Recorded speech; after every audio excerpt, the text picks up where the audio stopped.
ఆంధ్రప్రదేశ్ రాష్ట్రంలో ఎన్నికలు సమీపిస్తున్న వేళ ఇప్పుడు వాలంటీర్ల ప్రాధాన్యత దానిపైన ఒక కొత్త చర్చ తెర మీదకి వచ్చింది.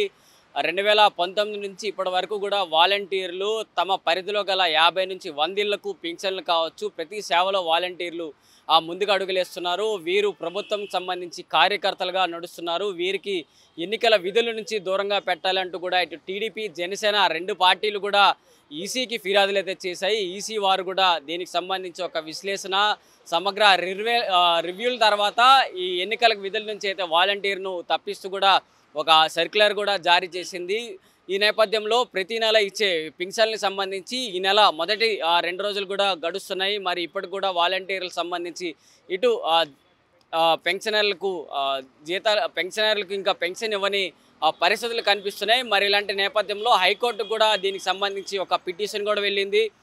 ఈసీ ఇచ్చిన ఆదేశాలను కూడా సమర్థిస్తూ హైకోర్టు కూడా ఒక తీర్పు కూడా ఇచ్చింది. సో ఈ నేపథ్యంలో వాలంటీర్లు ఇప్పుడు ఇవ్వడానికి కుదరదు. దీనికి సంబంధించి కలెక్టర్లు, మిగతా అధికారులు దీనిపైన శ్రద్ధ పెట్టి పెన్షన్ ఇవ్వాల్సిందిగా హైకోర్టు కూడా ఆదేశాలు అయితే జారీ చేసింది. దీనికంటే ముందు మనం ఒకసారి మాట్లాడినట్లయితే 2019 నుంచి ఇప్పటి వరకు వాలంటీర్ల ప్రాధాన్యతతో పింఛన్లు వెళ్ళాయి. 2014 నుంచి 19 వరకు టీడీపీ హయాంలో కూడా పింఛన్లు ఇచ్చారు, గతంలో పింఛన్లు ఇచ్చారు. ప్రతి సందర్భంలో పెన్షన్లు ఇవ్వడం కామనే, కానీ ఇక్కడ వాలంటీర్లు నేరుగా వారి దగ్గరికి వెళ్ళి ఇవ్వడం, వారు తీసుకోవడం, వాళ్ళ ప్రాధాన్యత ఏదో ఇప్పుడు వరకు అర్థమవుతుంది. మరి పెన్షన్లు తీసుకుంటున్న వారు ఏమనుకుంటున్నారు?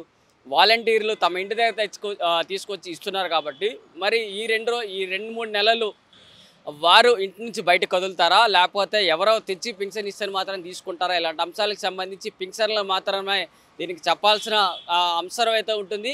మరి ఇంకా ఈ మిగతా 2-3 అంశాలు చూసుకున్నట్లయితే ప్రభుత్వం ముందు నుంచి చెప్తున్నట్లుగా ఈ వాలంటీర్లు కాదు, మా ప్రభుత్వానికి సంబంధించిన కార్యకర్తలు, మేము వారికి ఉద్యోగ అవకాశాలు ఇచ్చామంటూ కూడా ప్రభుత్వం తరపు నుంచి, వైఎస్ఆర్సీపీ పార్టీ తరపు నుంచి నాయకులు అయితే చెప్పారు. సో ఈ నేపథ్యంలో ఏ విధంగా ఉండబోతోంది ఎన్నికలకు వాలంటీర్లను పక్కన పెట్టిన ఈసీ, మరి ఎన్నికలకు ఏ విధంగా వెళ్తుంది? వాలంటీర్లకు ఇంకా ఏ మేరకు అడ్డుకట్ట అయిపోతున్నారు? రాష్ట్రంలో ఎన్నికలకు ఏ విధంగా వెళ్ళాలి? పింఛన్దారులు ఏమనుకుంటున్నారు? ఒకసారి మీ కామెంట్స్లో తెలియజేయండి. వీడియో జర్నలిస్ట్ సంజయ్ కౌశల్తో ప్రశాంత్, ఆంధ్రప్రభ, న్యూఢిల్లీ.